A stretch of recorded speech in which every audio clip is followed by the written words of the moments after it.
ए पैगंबर, कह दो कि लोगों, अगर तुमको मेरे दीन में किसी तरह का शक हो तो सुन रखो कि जिन लोगों की तुम अल्लाह के सिवा इबादत करते हो, मैं उनकी इबादत नहीं करता, लेकिन मैं उस अल्लाह की इबादत करता हूं जो तुम्हारी रूहें कब्ज कर लेता है, और मुझको यही हुक्म हुआ है कि ईमान लाने वालों में हो जाऊं,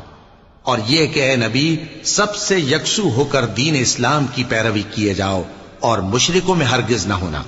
और अल्लाह को छोड़कर ऐसी चीज को न पुकारना जो न तुम्हारा कुछ भला कर सके और न कुछ बिगाड़ सके।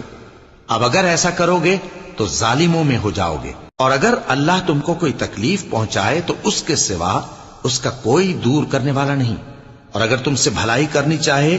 तो उसके फजल को कोई रोकने वाला नहीं। वो अपने बंदों में से जिसे चाहता है फायदा पहुंचाता है, और वो बख्शने वाला है, मेहरबान है। कह दो कि लोगों